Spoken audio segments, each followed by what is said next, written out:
Olá, sejam bem-vindos de volta ao podcast Endomarketing Brasil.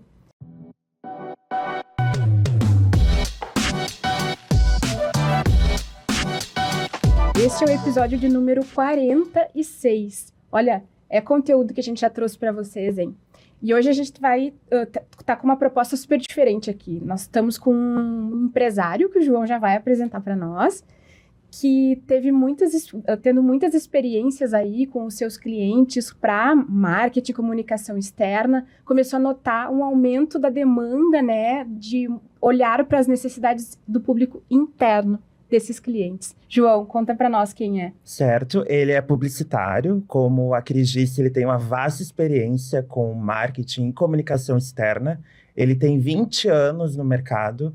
Ele é o responsável pela agência Escape de Novo Hamburgo. Seja muito bem-vindo, Saul Scheid, ao nosso podcast. Muito obrigado. Quero agradecer o convite e poder compartilhar um pouquinho aí das coisas que aconteceram ao longo desses mais de 20 anos aí de experiência. A primeira pergunta, ela é bem específica. Quando que começou esse interesse por comunicação interna? Como que tu começou a entender essa demanda por parte dos clientes? Vamos lá. Desde o início, assim, a Escape, ela sempre procurou... A gente sempre teve muita proximidade com donos de negócios, né? Lá no início dela, lá 20 anos atrás, né, quando a gente era bem pequenininho, era eu e meu sócio, né, era Eugência. O que acontecia? Assim, a gente teve a grata oportunidade de trabalhar muito próximo de pequenos e prósperos negócios, né? Aquela marca, aquela empresa, aquela indústria que era pequena, mas que a gente enxergava que tinha um potencial de crescimento muito grande. E desde o início, eu lembro que a gente sempre se envolvia muito nas convenções de venda, né? Por quê? Porque como a gente trabalhava muito próximo ao diretor da empresa, ao time comercial, ao gerente comercial, muitas demandas vinham deles. Então, a gente passou a entender muito do negócio. Quanto mais a gente entendia do negócio, mais a gente se envolvia internamente. Por quê? Porque quem já trabalhou próximo a time comercial, né, marketing na essência, a gente percebe que a gente transita muito dentro da empresa. E não só dentro, mas em todo o canal. Então, a gente escuta muito as dores, desde o time que está lá dentro, ao time de vendas, ao cliente que está lá na ponta. E aí a gente começou com esse envolvimento na questão de experiência com convenções, a identificar oportunidades, a ver que, mas espera aí, existe uma grande relevância no time interno dessas empresas. E desde então, assim, a gente sempre teve esse interesse na questão do endomarketing. Que interessante isso, né? Essa visão, assim, é uma demanda que não estava sendo atendida, sim, né, por fornecedores externos, que vocês viram a oportunidade. Isso mesmo. E geralmente, então, as empresas que procuram a agência para resolver os problemas de marketing, vocês acabam identificando pontos da comunicação interna que podem ser melhorados, né? Como que é esse processo? Quais que são os principais pontos que são identificados? Vamos lá. Ele é muito orgânico, né? Por quê? Porque a Escape, ela nunca, posso dizer assim, ao longo da sua história, recentemente agora sim, a gente nunca vendeu isso como endomarketing, né? A gente sempre quase que assim se envolvia de uma maneira orgânica, conforme iam surgindo as demandas, a gente ia respondendo. Mas o que a gente percebia ao longo do tempo, ao longo da jornada, assim, que muito do que a gente queria propor para os nossos clientes acabava não tendo um engajamento ou, digamos assim, não performava. Por quê?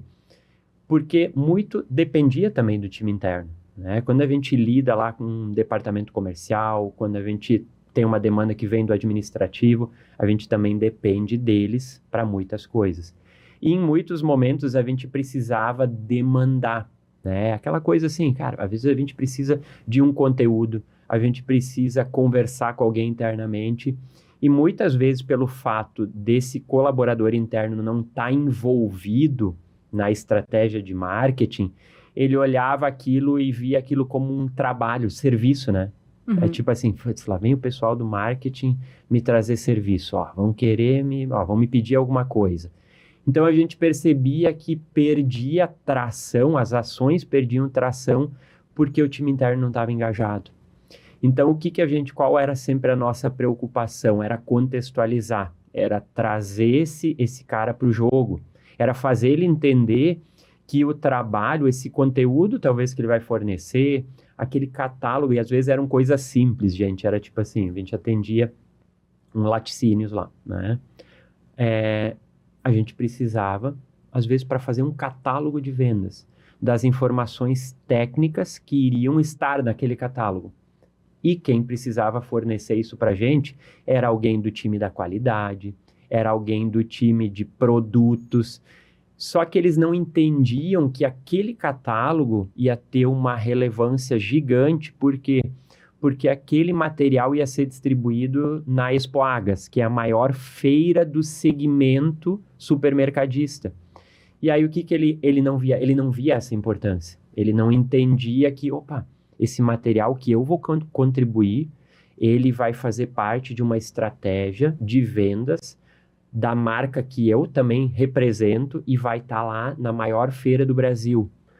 E a gente sempre tinha essa preocupação, né? Eu chegava para o colaborador quando a gente precisava de alguma informação e tentava me conectar, o meu time tentava se conectar com ele, né? Chegava lá, João, olha só, a gente vai participar da maior feira supermercadista do Brasil. E para isso, a gente precisa desenvolver um catálogo, que ele vai ser muito importante, e esse catálogo vai ser distribuído ou ele vai ser entregue para os principais compradores de supermercados que vão estar visitando essa feira. Nossa, aquilo despertava nele assim, cara, eu sou importante, né? Não era simplesmente, João, olha só, eu preciso de todas as informações técnicas, tabela nutricional, composição, volume por caixa, tu me passa isso numa planilha de Excel. Ele ia olhar para mim e ia pensar assim, é trabalho, né? Que eu já tô cheio de coisa para fazer. E assim começou, né? E a gente percebeu que aquilo se tornou um movimento repetitivo dentro da maioria das empresas. Por quê? Porque aquele colaborador não está, na maioria das vezes, envolvido na estratégia do negócio, na estratégia da marca. Então, hoje, quando a gente percebe isso, imediatamente a gente já procura propor, né, para a marca que a gente está atendendo e pergunta e questiona, né? Uhum. Vocês já tiveram algum tipo de estratégia no marketing? Vocês já pensaram sobre isso? Vocês já fizeram algum tipo de diagnóstico interno para tentar entender o valor disso no negócio de vocês? E fazendo perguntas, a gente percebe que desperta o interesse. E quando desperta o interesse, a gente vai e oferece, né, justamente esse trabalho, oferece uma metodologia de endomarketing para eles. Que bem interessante. É uma visão que, para mim, ela é bem nova, assim, de um olhar do marketing, entendendo as visões de endomarketing. A gente sempre fala do contrário, assim. Né? E outra coisa que tu havia comentado que eu acho bem interessante ressaltar é essa proximidade que tu tens com os clientes, né? Sim. Que na sua maioria são de médio, pequeno porte. E eu gostaria de saber, porque às vezes eles chegam com uma demanda muito pronta. Eu quero atingir determinada meta relacionada a marketing, aos meus clientes externos. Como funcionava para convencê-los de que o trabalho era o oposto? Eu precisava, né, voltar um pouco atrás para organizar a casa e depois atingir esses outros objetivos. Como funcionava essa estratégia de convencimento do cliente de que ele deveria investir naquela área? Como eles reagiam a isso? Bom, o cliente médio, né, pequeno médio, a gente sabe que normalmente o que acontece? Falta gente. Né? A maioria das pessoas cumpre lá, tem 1, 2, 3 funções, na maioria das vezes. Falta gente, falta recurso. Então, digamos assim, o cliente, né, o dono do negócio, o time deles, ele está envolvido muito naquilo que é o core business dele, né? Naquilo que ele precisa executar no dia a dia. Então, na maioria das vezes, o relacionamento com o colaborador na empresa pequena e média, ela é quase assim, é inexistente, né? São aquelas pequenas ações isoladas. É um evento de final de ano, é uma distribuição de brinde, né? É uma ação isolada daqui a pouco de uma data comemorativa, um dia dos pais, um dia das mães, mas fica muito nesse âmbito, né? o colaborador ele não é envolvido. Por quê? Porque a gente entende que para que uma estratégia de endomarketing funcione, ela tem que envolver as lideranças, né? Com certeza. O líder é o exemplo, né? Ele precisa estar engajado, ele precisa estar envolvido. Então, como ele já está, esse líder, envolvido em reunião, ele já está envolvido em demanda operacional, ele está envolvido na indústria, ele, na maioria das vezes, ele enxerga esse relacionamento com o colaborador como algo, se sobrar tempo, A gente resolve. a gente resolve. E nunca sobra tempo e ele nunca resolve, né? Ou seja, a gente precisa criar uma estrutura profissional para ele. Então, a gente procura fazer o quê? Trazer cases, mostrar resultados, né? Trazer alguns dados, algumas métricas, para ele começar a pensar, tá, mas será que isso não é prioridade? Começa a fazer perguntas e, principalmente, tenta identificar dentro ali das poucas pessoas que ele tem ao redor dele, daqui a pouco quem poderia ser alguém para transformar num líder, porque realmente talvez esse diretor ele não vai conseguir se envolver. Talvez uma pessoa próxima ali do RH, do financeiro, também já esteja tão envolvido em várias demandas, mas daqui a pouco a gente identifica uma pessoa lá que se interesse pelo assunto e, opa, peraí, essa pessoa eu posso trazer para o jogo. E aí a gente tenta começar, né, a envolver essa pessoa na estratégia e quando identifica, daí sim, daí a gente começa a implementar uma metodologia, né, dentro do cliente e com o passar do tempo ele percebe valor. E aí gera aquele questionamento, por que eu não comecei isso antes, né? Eu ia comentar sobre isso, assim, que essa questão depois de feita a primeira experiência, né, se bem executada, ele enxerga os resultados e aí não quer mais parar, né? Sim, enxerga porque muito desse trabalho desperta realmente um senso de pertencimento e orgulho, né, por parte dos colaboradores. E esse senso faz com que esse colaborador, ele divulgue a marca espontaneamente nas redes sociais. Ele faz post, ele recebe coisas, ele contribui para essa propagação da marca. E esse diretor começa a ver isso, né? E aí ele começa, e tem umas situações que são engraçadas, assim, que ele vai num evento e aí daqui a pouco nem o próprio diretor, ele tá por dentro de tudo que está sendo feito. E chega alguém, né, e cumprimenta ele. Pô, João, parabéns, cara. Pô, sensacional as ações que vocês estão fazendo lá dentro da empresa. E aí ele, cara, mas nem eu sei direito, né? Ou seja, a mensagem está propagando fora do negócio dele e aí ele começa a dar aquele estalo assim, tá, mas espera aí, tá todo mundo vendo isso. Tá sendo feito um trabalho, tá propagando, eu preciso me envolver. E aí ele vem pro jogo.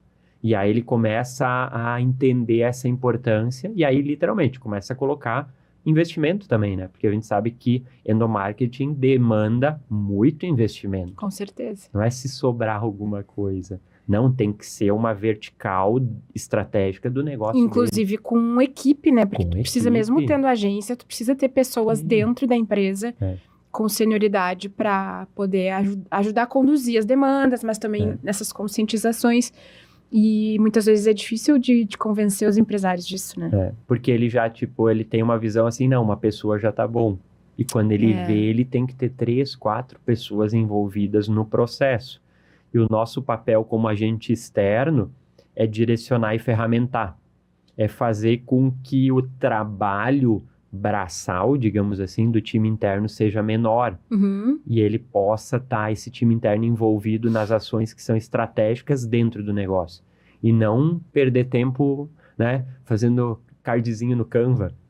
No Canva, no PowerPoint. Quem nunca, né? Quem nunca, exatamente. E normalmente é assim, é da quinta para sexta, né? Ou da sexta para segunda de manhã às 7 horas da manhã. E a qualidade isso, é de um profissional com anos de mercado e com uma estrutura, às vezes, que é enxuta, né? Infelizmente, um outro ponto que tu citou que eu achei bem bacana é o fato dessa pessoa, que às vezes ela tem o perfil para conduzir uma ação como essa, porque a gente sabe, né? O ideal seria que cada empresa tivesse aí uma estrutura completa, com vários profissionais para dar conta das demandas de comunicação interna e endomarketing, mas não é isso que funciona na prática, muitas vezes por falta de investimento, enfim, o tamanho de cada empresa. E tu falou de métodos. Como são construídos esses métodos? Vocês têm um método próprio? Vocês identificam o perfil do cliente e a partir disso vocês desenvolvem uma estratégia? Como é que funciona? Vamos lá, hoje, pelo fato de a gente trabalhar, né, justamente com essa questão do posicionamento da marca para o mercado, o que a gente procura fazer? Ele tem esse posicionamento para o mercado externo, né? E o que a gente faz? A gente cria esse posicionamento para o público interno, mas que esteja conectado com o posicionamento macro do cliente, né? Com o branding dele. Por quê? Para que faça sentido. Então, a gente busca, né, criar essa... Não é uma adaptação, é um posicionamento realmente interno que está conectado para que eles conversem a mesma língua. A partir desse posicionamento, o que a gente faz? A gente mapeia dentro da empresa quais são os públicos, né? E desenha. E literalmente, a gente entra lá na empresa, conversa com as pessoas, fotografa o ambiente que elas trabalham, procura entender, né, qual é a realidade e o dia a dia delas. Por quê? Porque essa comunicação, ela tem que ser algo que tem que fluir dentro da empresa, não pode interromper o que aquela pessoa está fazendo vou ler um comunicado. Então, a gente mapeia a empresa e define os públicos. Vou citar um exemplo de um case recente nosso. A gente adora case. Sim, de um cliente nosso da Novopé, calçados infantil, né, em que a gente criou o posicionamento Guardiões dos Momentos Felizes, em que a gente literalmente criou como se fosse, por ser um mundo lúdico infantil, né, como se eles fossem esses colaboradores internos, aquela postura de super-herói, né, porque eles fazem as coisas acontecer lá dentro. Aí a gente foi lá, visitou a empresa, conversou com o departamento, né, o pessoal da área administrativa, fomos para a produção, conversamos com não só as lideranças, né, na área produtiva, mas com alguns funcionários para entender como é que é o dia a dia deles, o que faz eles sentir orgulho, por que eles se sentem valorizados ou desvalorizados. É uma conversa... Sincera, né? Sincera, né? E eles se abrem. Por quê? Porque em alguns momentos eles têm medo, né? Receio de tipo, será que eu posso falar isso para um diretor, um chefe meu? Mas será que isso não vai me prejudicar? E quando a gente entra com uma conversa assim de boa, eles falam, né? Eles conversam e eles trazem muitos insights positivos. E tem que endereçar os negativos também, né? É importante que a empresa tenha essa consciência, assim, de que se a gente vai ouvir o colaborador, tem que ver o que tá bom, mas também tem que olhar, e muitas vezes não é de comunicação, né? O que aparece. Não, às vezes aparece lá o papel higiênico do banheiro, né? Que podia melhorar o papel higiênico. Cara, é importante aquilo para ele? Né? A gente tem que sair, eu sempre falo, e nós, como profissionais de marketing, da comunicação, às vezes a gente está na nossa bolha, né? A gente tá numa bolha. A gente sempre tá na bolha, olha, tá tem na que bolha. fazer o esforço para sair. Quando tu às vezes entra numa linha de produção de fábrica, cara, é outra realidade, é outro mundo, é outra dor, né? Às vezes coisas que para nós a gente nem imaginava que aquilo fosse uma dor, é a principal dor do colaborador lá dentro. E daí não adianta tu querer falar de estratégia, de coisas estratégicas com ele. Não adianta eu querer apresentar uma campanha bonita, né? Eu tentar engajar ele, se ele tá chateado com o papel higiênico. E aquela ideia de que às vezes a gente acha que essa campanha bonita, talvez ela faça sentido para um outro profissional que tem a mesma expertise. Mas para a pessoa que trabalha no chão de fábrica, o caminho é outro, né? Para tentar identificar qual é essa dor. Exatamente. Enfim. E aí a gente mapeou, né, produção, administrativo e também, né, o time de vendas. Por quê? Porque o time de vendas, ele tá fora, né? Ele tá na rua, ele tá dentro do carro, em que a parceria dele é o rádio do carro ou que tá tocando ali, né? Ele sozinho no volante, às vezes percorrendo quilômetros e quilômetros e horas sozinho. Como é que eu vou fazer esse cara pertencer à empresa? Então, a gente mapeou isso. A partir desse mapeamento, o que a gente definiu? Bom, vamos tentar entender agora o que faz sentido. Quais seriam as ferramentas que fariam sentido na jornada de cada um desses colaboradores? E aí a gente estrutura as ferramentas, sejam elas tecnológicas ou não, né? Por exemplo, cara, faz sentido esse meu time de vendas, eu fazer com que ele tenha coisas, às vezes, dentro do carro que façam ele lembrar da marca. E às vezes são coisas simples, tipo, cara, um parasol para botar no carro dele, uma garrafinha de água, né? Na estratégia com o celular dele, no grupo do WhatsApp, o que eu posso criar ali no dia a dia para que ele esteja pertencendo à marca. E às vezes é um aplicativo também da empresa que ele consiga acompanhar os movimentos, né? Mesmo estando fora. Exato. E aí, bem lembrado uma questão do aplicativo, né? O que acontece? Como a gente trabalha muito com esse cliente, muitas vezes é um cliente médio em expansão, em crescimento, a gente tem que trabalhar com as ferramentas que a gente tem. Né? Com certeza. Por quê? Porque no mundo ideal, né, a gente tem, como diz lá, a gerente comercial e a de marketing lá da Novopé, não, vamos imaginar que a gente tem o Visa Black Infinity. Né? O que a gente faria com ele? O que a gente faria com o Visa Black? E aí, quando a gente fala isso, significa não vamos se podar, né? Vamos jogar o mundo ideal em cima da mesa e depois a gente vai adaptando, né? Transforma aquele Visa Black num Nubank universitário. Não que não seja importante respeitar o teto de investimento, mas às vezes a gente se poda e não pensa no que seria ideal para aquela empresa. Processo criativo, né? Precisa fluir. Exato. Não pode ter o assim, não, mas isso não. E já desiste da ideia, Pronto. já chega, busca contato com a agência, enfim, recebe esse diagnóstico e já se distancia do que pode ser feito pelo simples fato de, não, Isso eu não tenho mesmo. dinheiro para isso.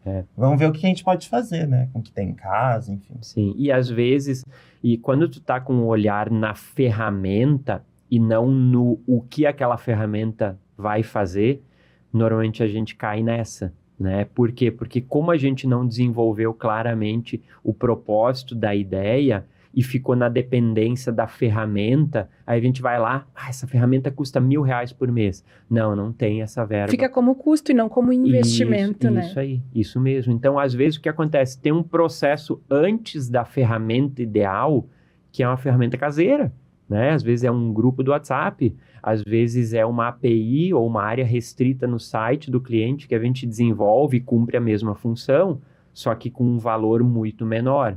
Beleza, engajou, performou, a gente vai para o próximo nível.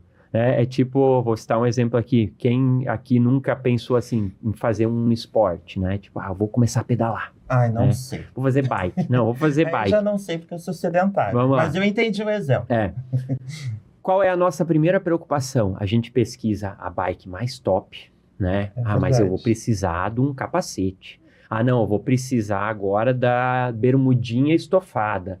Não, mas eu vou comprar essa garrafinha aqui, porque ela é a garrafinha térmica, né? E aí, é claro, como eu vou pedalar muitos quilômetros, ela vai manter a água gelada. Quando eu investi R$10.000, eu subo na bike 2 vezes. E aí eu penso, cara, isso não é pra mim. Odiei pedalar. Eu odiei pedalar. E aí eu penso assim, cara, investi 10 pau nisso aqui. Por que não pegou uma ali do Itaú? Porque, exato. Ou tipo, por que eu não fui lá no Stories e postei? Pessoal, alguém tem uma bike para vender? Tenho até R$1.500 para gastar. Para eu ver se, primeiro, eu vou gostar de pedalar. E aí, se eu gostei de pedalar, beleza, eu compro uma bike um pouco melhor. Então, às vezes, dentro das empresas, a gente também faz isso. E, às vezes, o departamento, o marketing, às vezes, a própria agência, ela é culpada por isso também. Por quê? Porque a gente também, muitas vezes, pensa assim, não, qual é a melhor ferramenta que tem no mercado? Porque daí eu vou garantir que o meu cliente vai ter o melhor. Só que daí eu foquei na ferramenta, não foquei na estratégia e na mensagem. E isso vem de qualquer jeito, seja num papel escrito às vezes, né? Ou seja numa ferramenta caríssima. Para que eu vou usar aquilo lá? Eu acho que esse é o desafio, é entender melhor a jornada e a mensagem, não tanto só a ferramenta. E demonstrando o valor, né, desse processo, para daí poder também contar com um investimento em uma ferramenta melhor, se for o caso. Se for o caso, exatamente. E na maioria das vezes acontece. ao natural. Por quê? Porque os resultados são visíveis, né? A direção da empresa percebe o valor disso e aí não tem mais olhar de custo. Aí tem olhar de investimento. Aí mudou. Só que a gente foi lá e, né, provou primeiro para depois buscar esse recurso. Acho que tudo na vida é assim, né? A gente tem que provar antes. Acho que sim. E tem uma questão aí de governança desse canal também aí, né? De olhar, de seguir olhando, não é só Sim. implantar e largar. Então, tu precisa ter pessoas dentro da empresa olhando, a agência olhando. Fala um pouquinho sobre isso, como é que... Vou dizer que na grande maioria das vezes, né, quando tem aquele gás inicial, né, e aí daqui a pouco fica o cachorro sem dono, assim, né, tipo... E esse é o momento mais desafiador, né, depois de arrancar. Isso aí. Então, o que acontece, né, a gente precisa lá nas reuniões estratégicas do cliente, assim como a gente vai falar sobre a estratégia comercial, vai ter o assunto e-commerce e marketplace, vai ter o assunto próxima feira que a gente vai participar, tem que estar lá fixo, né? Fixado, literalmente, o assunto estratégia de endomarketing, né? Isso tem que ser trazido na reunião estratégica para que não caia no esquecimento, porque cai, né? Cai no esquecimento, né? Fica lá demandado, lá às vezes, para o RH, daí quando o RH pede, assim, para a agência, como se fosse uma ajudinha, e não é uma ajudinha, né? Faz parte do trabalho. Então, normalmente, o que a gente procura aconselhar e coloca lá no direcionamento tem que estar na reunião estratégica. Porque se não tiver na reunião estratégica, a própria direção da empresa não vai ver aquilo como estratégico, né? Porque trouxeram todos os assuntos, mas não vamos falar sobre endomarketing. E aí tem que trazer essas pessoas que estão lá dentro, operacionalizando isso para o jogo, e não só eles serem inseridos de vez em quando. Então, o desafio, ele é, primeiro, de aculturar, e na empresa menor é mais desafiador ainda, porque em muitos momentos, sim, aquilo é visto, tem aquele comentário, tanta coisa para fazer, eles pensando essas bobagens. É bobagem. A gente tem que dizer, muitas vezes, o próprio colaborador, ele não percebe que aquilo vai estar agregando para ele. Ele é o maior, ele deveria ser o maior interessado naquilo, e talvez ele enxergue aquilo como bobagem, né? Então, é um trabalho difícil. Por quê? Porque ele depende de tu trazer pessoas para o jogo que vão multiplicar dentro da empresa, né? É aquela coisa assim, eu sou líder, quem é que é a próxima liderança depois de mim? Quem é que é a pessoa mais próxima do funcionário? Em todos os níveis. Eu preciso engajar todos os níveis e conversar. Tem muita conversa, né? Em muitos momentos na empresa um pouco menor, o que existe, que nem eu falei, existe uma distância gigantesca entre lá o profissional, né, que executa a função mais básica com o diretor ou a liderança. Ele vê aquilo tipo, cara, é inacessível, eu nunca vou conseguir conversar. O que é irônico, porque o espaço físico é pequeno, a empresa é pequena, então a gente associa que a proximidade vai ser maior. E às vezes numa empresa de centenas de funcionários, com filiais, essa comunicação, essa proximidade com os líderes, ela acontece de maneira mais efetiva, né? Porque faz parte de uma cultura de grande empresa, né? Uma cultura mais corporativa. Esse cliente menor, ele precisa ser aculturado, né? Ele precisa enxergar exemplos, ele precisa ter cases do mesmo tamanho dele. Não adianta, às vezes, eu chegar para uma empresa de 300, 400, 500 funcionários com um case de uma empresa com 20 mil funcionários. Ele vai olhar aqui, ele vai... ok, mas isso aqui não é para mim. Não adianta me apresentar um case da Vale. Não adianta me apresentar um case Petrobras. E tá certíssimo, né? Não adianta, isso não é a minha realidade. Então, a gente tem que ter essa sensibilidade também para conectar as coisas, para fazer sentido para ele. E falando em case, porque como a Cris disse, a gente gosta muito de case, tu tens como citar para a gente um exemplo de uma empresa que tem esse perfil de pequeno porte, que conseguiu obter esses resultados positivos no âmbito da comunicação interna e endomarketing. Que resultados foram esses para compartilhar? Vamos lá, conosco? Não precisa falar o nome se não quiser. Tá, não, mas eu gosto de falar porque eles gostam também de ser citados, né? Que bom. Exato, eu acho que a gente tem 2 cases interessantes, né?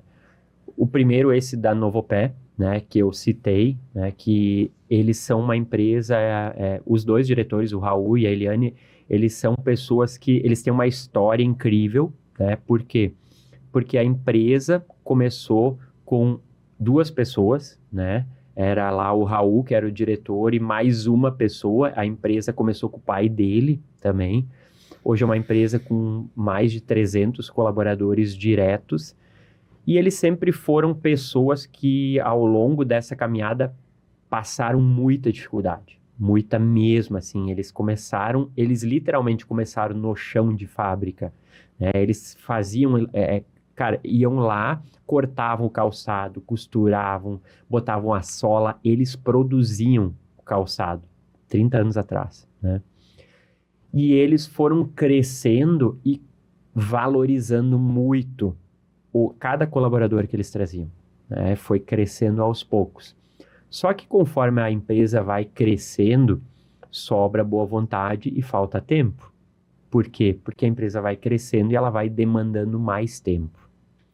Então, na Novopé, desde que a gente iniciou esse trabalho, e eu vou dizer que ele iniciou informalmente, ele não tinha esse título de campanha de endomarketing, de trabalho de endomarketing. Não, a gente se envolvia de todas as formas, né? E isso muito também do mérito do setor de RH deles, que sempre foi muito preocupado e muito ativo. Sempre foram muito preocupados e muito ativos em comunicar as coisas para o público interno. Ou seja, deu certo. Por quê? Porque a gente trouxe uma visão externa, eles já tinham, digamos, uma boa vontade, uma cultura. Então, sabe quando as coisas conectam? Deu match. Não é algo que a gente precisa vender ou apresentar a importância disso, né? Então, acho que é um case, eu tenho certeza absoluta que lá eles vão pegar tudo que a gente vai passar, vão botar embaixo do braço, assim, e tipo, não, isso é importante, a gente vai fazer. Então, é um cliente que comprou a ideia. E aí eu tenho na verdade, é um caso, né? Não se transformou numa estratégia de endomarketing, mas que foi muito legal e já lá atrás mostrou que, isso aí pode, né? Isso pode dar certo e melhorar o nosso trabalho também de endomarketing. A gente atendeu um cliente durante muito tempo, talvez alguns de vocês conheçam, a Enzo Milano, que é, né, uma marca de roupa, moda masculina, tem um DNA Italian Design. E até achei que fosse italiana. Olha só, né? E muita gente acha, de tanto que eles né, criaram. Tem a bandeirinha no logo, né? Se apropriaram, exatamente. É uma marca realmente de extrema qualidade, né? Investem muito em design, no corte das roupas, na apresentação. E lá, quando a Enzo Milano iniciou, eles começaram com com representantes e tinham as lojas também. E aí, quando a gente fez apresentou a primeira proposta de convenção de vendas, eles tinham lá um gerente comercial, que era o Luizinho, hoje é parceiro meu, a gente trabalha em outros clientes também, e a gente ficou responsável, a Escape, pela condução criativa da convenção, né? O escopo criativo, gerar experiências. E a gente foi e apresentou, ele tinha recém entrado na empresa e a gente apresentou um escopo bem conservador, assim, porque a gente também não sabia, né, como ia ser essa entrada dele. E aí apresentamos o escopo e ele extremamente, né, educado, assim, né, gentil, ele olhou o escopo, não, eu gostei, assim, bastante, acho que faz sentido, mas eu acho que vocês poderiam ousar um pouco mais, né? E aí a gente, é tudo que eu queria ouvir, né? E aí o que aconteceu? A gente trouxe a Enzo Milano, ela trouxe para o mercado, assim, muito daquela coisa de entender o homem atual, né? O que ele gosta, o que ele faz, sobre o que ele conversa.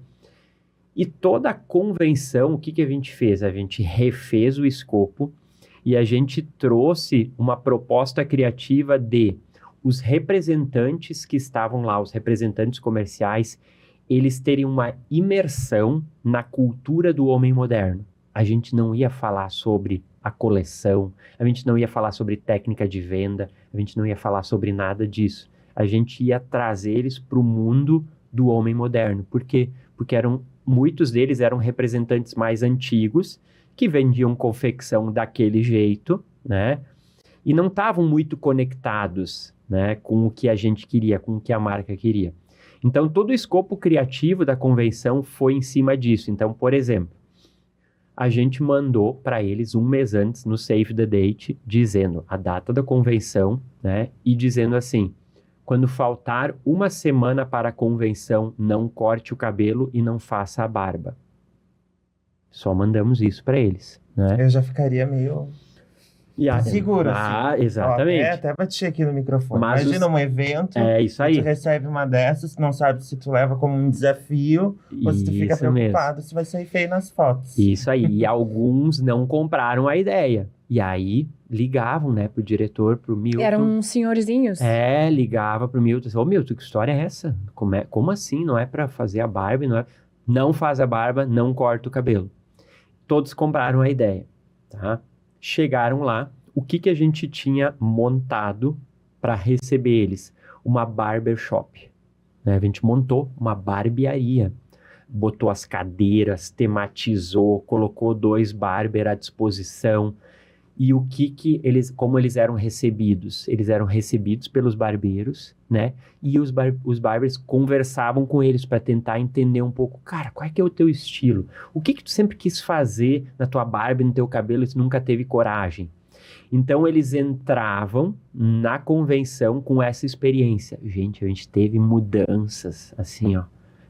Representantes que, tipo, tinham aquele mesmo corte de cabelo há 30 anos, a barba do mesmo jeito, e eles chegaram lá e compraram a ideia e ousaram, sabe? Tipo assim, se transformaram.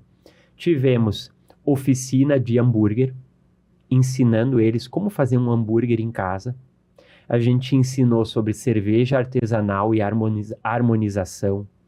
A gente dava dicas de filmes para eles, a gente trouxe eles para diversos assuntos em profundidade do universo masculino.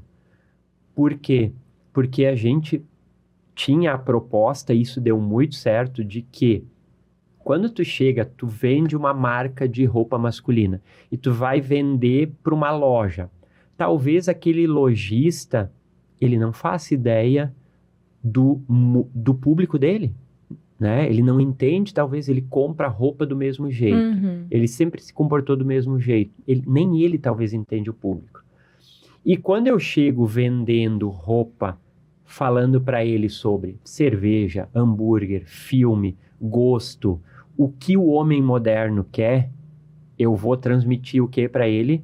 Conhecimento e credibilidade. Opa, peraí, esse representante, ele entende do que ele está falando. Ele não entende só de moda masculina, ele entende comportamento, ele entende de postura, ele sabe o que está acontecendo no mundo e ele tem assunto sobre isso. Então, os caras saíram de lá assim, ó, transformados.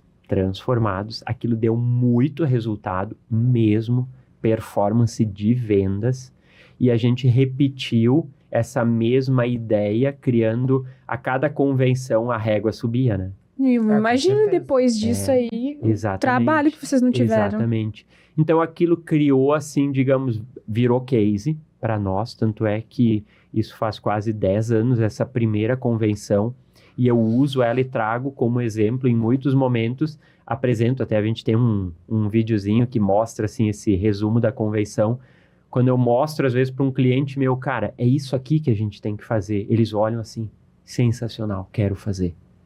Né? Então, tu traz daquele escopo tradicional da convenção para o universo imersivo. E aí, aquilo propaga. E aí, aquilo vai para a convenção de vendas, vai para o colaborador interno, vai para a estratégia de endomarketing. Por quê? Porque ele entende que experiência é tudo hoje. né? Hoje é experiência. Como eu vou engajar as pessoas através da experiência? Então, um casezão assim que a gente tem. E um case de se colocar no lugar do cliente final, Do né? cliente final. Exato. De desenvolver empatia, de entender que não é para ele mesmo que ele tá vendendo, né? Exato. Para um outro. Não é o Cara. meu gosto. Isso, e não precisa ser. Eu não tô comprando para mim. É. Eu tô comprando pro meu cliente.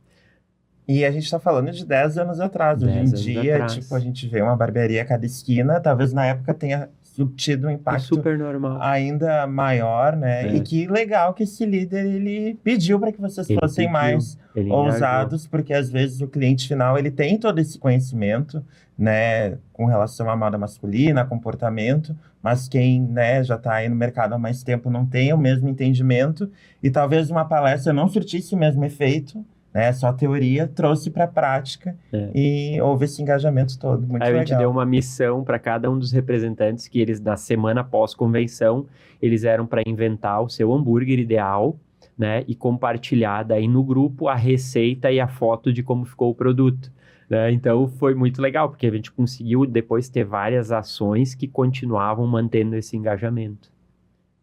Muito Sensacional, bacana. fiquei encantada com o case dele. Não, Muito foi bacana. muito legal. Muito, eu repito assim sempre que eu posso. Não, e ele, assim, dependendo do contexto, da necessidade aí do cliente, dá para replicar essa ideia, Dá. né? Uma imersão no usuário final para uma transformação de cultura. Sensacional. Conta para nós quem são as tuas referências aí em comunicação interna do marketing, onde que tu te atualiza. Vamos lá, tem até... Aí essa pergunta aí eu tenho que ter cola, né? Porque Fica bem à vontade. Não tem como A gente saber. adora, além de que isso, também gostamos de links. Então, se tiver links aí, que a gente Show. coloque ali na caixa de descrição para o pessoal baixar, se atualizar, é bem importante. Vai ter. Então, vamos lá. Eu acho que a maior referência, né, já passou por aqui, né? Vocês já devem Quem saber. será? Quem será? Né? Ela, Annalisa Brum, né? Então, eu acho que ela realmente conseguiu transformar em metodologia muitas coisas que estavam no ar e antes não existiam, né? Até ela fala, né, no encontro com vocês aqui, bom, muitas coisas ela metia a cara, ela fazia, né? Ela não sabia se aquilo estava certo ou não, porque ela não tinha referência. Então, para mim, é uma inspiração, porque ao longo da nossa jornada como agência, muitas vezes a gente fez isso também. Uhum. Porque a Escape em 1º de fevereiro vai completar 20 anos. A gente começou muito cedinho, assim, na época ainda que existia a agência online e offline, em que era separado. E quando a gente, 20 anos atrás, começou o negócio já sendo os dois, nossa, eu ouvia assim, vocês são loucos, pra que trazer esse negócio de fazer site digital? Isso tem que terceirizar, isso tem que chamar uma agência online. Então a gente... Não, vamos trazer isso para dentro da agência. Então, em muitos momentos, a nossa jornada é similar à da Annalisa, assim, na Rap, pela coragem de fazer algumas coisas mesmo sem referência. O livro dela, né, Endomarketing Estratégico, é leitura básica, padrão. Um outro profissional, assim, que eu gosto muito, Arthur Bender, né, De marca pessoal, ele fala. Ele fala muito, né? Eu acho que essa questão do personal branding tem muita relação com endomarketing, porque, como a Annalisa fala, né? Às vezes o colaborador, o profissional, espera muito da empresa e ele não faz ideia de que ele tem que se posicionar e ter uma imagem pessoal adequada e alinhada com o que ele quer. Uhum. Como eu quero ser conhecido, né? Se alguém falar o meu nome, o que eu quero que venha depois, qual é a minha tagline que me define. Então, o Arthur fala muito disso. E aí tem, bom, já que falou de um link, né? O episódio do JJ Podcast, do Joel J, com o Arthur Bender, o episódio 42, que é Branding, como criar uma marca de sucesso. E é fantástico. Por quê? Porque eles fazem justamente um bate-papo que correlaciona essa coisa do personal branding com geração de valor, com como aquilo representa o colaborador, né? Abre oportunidades. Então é incrível, assim, eu acho que é 1h e pouco, 1h30 que ele pode. Eu já ouvi 2 vezes, quero ouvir uma terceira. Então, para mim, resume muito, assim, sobre personal branding, estratégia de endomarketing, como esses dois constroem uma imagem única de valor para os negócios. Uma referência também, né? Meu sócio na Evolgo. A Evolgo é um segundo business que a gente lançou também. Ele trabalha no nível de branding estratégico. Então, o objetivo da Evolgo é trazer, né, grandes marcas para o cenário e atuar nesse nível de branding no contexto do negócio, né? Do marca e negócio trabalhando juntos. E o Felipe Schmidt-Fleischer, né, é uma grande referência para mim. Ele é um cara extremamente inteligente e, principalmente, ele tem uma coisa que eu gosto muito, que é analogias, né? Uhum. Ele é um cara que faz assim, ele tá explicando algo no teórico e aí a gente só fica esperando, assim, tipo, quando ele fala assim, é como se...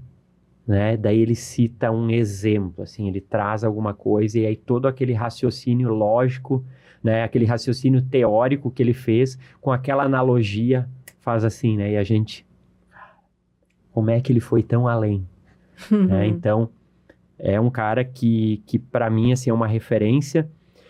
É um livro que eu trago, que eu li recentemente, para mim faz muito sentido com o endomarketing, o Tribos, do Seth Godin, né, que ele fala muito sobre, desde a época lá, no princípio da humanidade, né, as tribos e a liderança.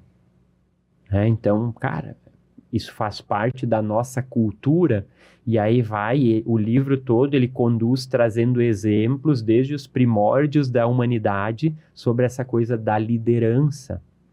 E está totalmente relacionado com o trabalho de endomarketing. Com certeza. Porque dentro das empresas existem várias tribos. Uhum. E para eu me conectar com cada uma delas, eu preciso de uma estratégia específica. Eu não posso generalizar. Não posso ter uma grande estratégia de endomarketing e não entrar, né, no detalhe de cada uma das tribos. Então, é aqueles livros meio que assim que explodem a cabeça da gente, né? Ah, deve ser muito legal. E espero que exploda de quem ouvir esse episódio, porque ficou sensacional também. Pra gente, né, se entender mais, agregar muito a essa discussão, quem tá ouvindo, que tenha gostado bastante. E só para finalizar, uma frase que me chamou a atenção lá no teu site, é que o que faz a diferença no negócio são as atitudes. E eu queria que tu relacionasse isso com comunicação e endomarketing, assim.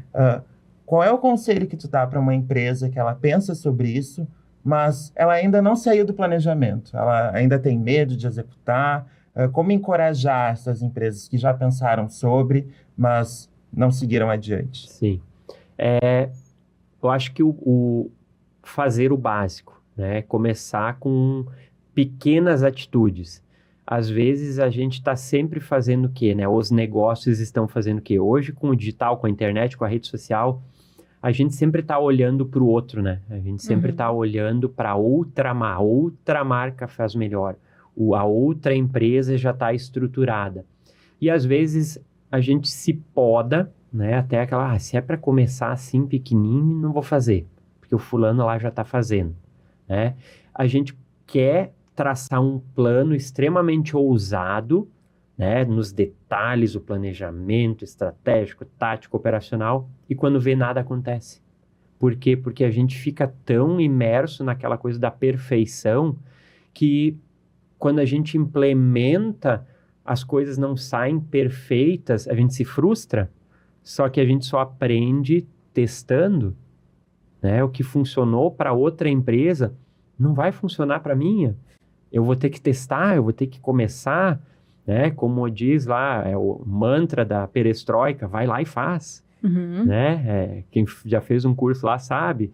Cara, começa prototipando, começa pegando um núcleo da tua empresa e faz um piloto ali dentro. Vamos começar, vamos se reunir depois da hora, vamos dedicar um dia da semana, vamos começar pelo administrativo, vamos ver se funciona, ou não, vamos pegar lá o setor da modelagem da empresa lá, onde estão tem 10 profissionais, vamos fazer um piloto para aquela área da empresa?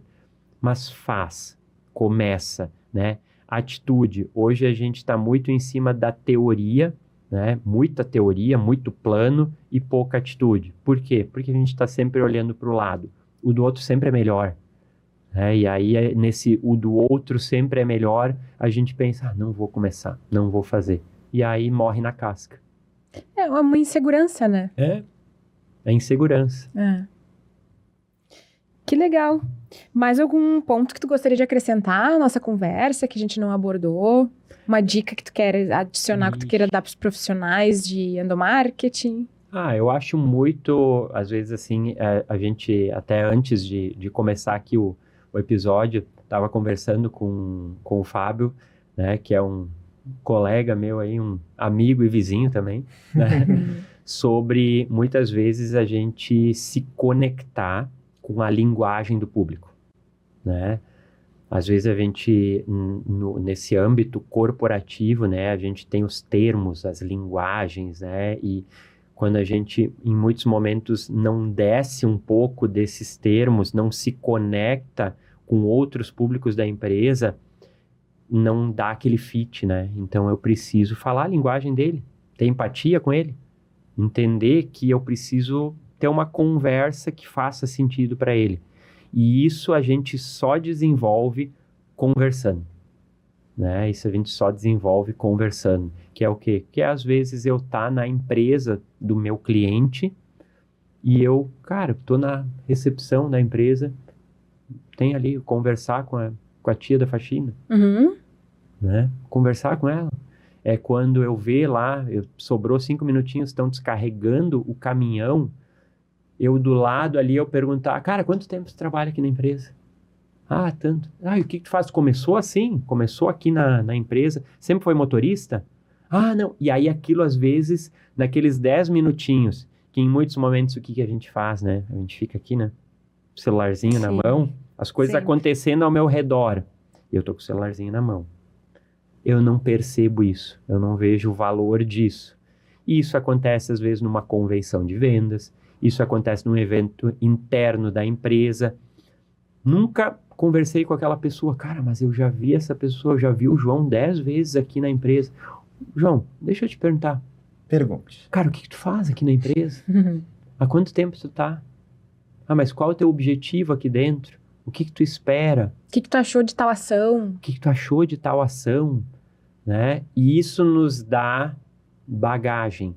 E nesse distanciamento tu acaba, né, perdendo muita oportunidade, né, de não só conhecer as pessoas, mas de entender, né, o que pode ser feito para melhorar a experiência dela, Exatamente. Conhecer ela, isso é exatamente, entender essa pessoa, porque daí a estratégia vai conectar e vai fazer sentido. A gente fez um trabalho recente também para um outro cliente, esse eu não vou citar porque a gente não implementou ainda. Tá bom. Mas quando a gente apresentou toda a estratégia, o mapeamento dos públicos, as sugestões do plano de ação, terminou, ele olhou para nós assim na apresentação.